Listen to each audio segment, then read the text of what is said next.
Most consulting books always start the same way. They talk about a list of successful companies. They'll talk about Microsoft and General Electric and Toyota and Google and In-N-Out Burger.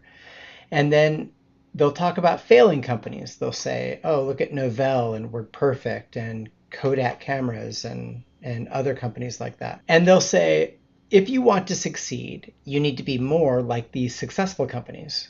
And if you want to avoid failure, you need to not make the mistakes that these failing companies made. And the books always start like this. And then they outline in the next 10 chapters exactly what it was that made successful companies succeed and failing companies fail.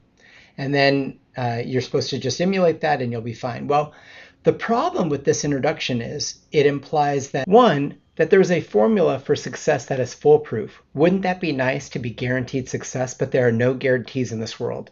If we had a formula for success, then every company would succeed because they'd simply just follow the formula every single time. And we know that's not true. Two, it blames the victim, right? It blames that when Novell got disrupted or WordPerfect or Kodak, that they made critical mistakes that were avoidable, right? And it doesn't attribute that sometimes the dice just roll against you, right? You fail and there's really nothing you could have done about it. Um, the third thing it implies is if only those companies were smart enough to have read this book, right? Because if that's what's happening, is fundamentally they're just trying to sell the book. And they want the book to outline a consulting strategy that you would pay 6 or 7 figures for to implement into your enterprise. And you say, oh, well, I'm gonna pay such and such author the money because they're the de facto expert on how to handle this challenge that we have because look, they wrote a book. So effectively, these consulting books or these business books end up just being a very expensive business card. Like, here, let me give you a free copy of my book. You take the book, you read it. Oh, yeah, of course, this guy's got so much credibility because it says so right in the book he wrote, right? And that calling card, is about as valuable as a real calling card in some cases. Now, I read a lot of these books and I learn a lot. And there are a lot of things of value you can take from these books.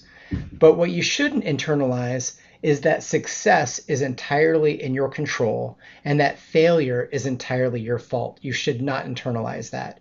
The reality is, success, I think, in my opinion, is a byproduct of just sticking around long enough to see it happen. So whether you succeed in your 30s or your 40s or your 50s or your 60s, I do believe in the ability for you to succeed. If you're intelligent and you work hard and you stay with it, you will eventually succeed. But whether that happens on a timeline and whether there's a formula for that, I don't think either of those things are true.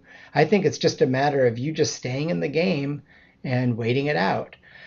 So anyway, take the business books introductions with a grain of salt. Try to learn what they can teach you regardless of that introduction, and keep on sticking through it. Thanks. Have a great day.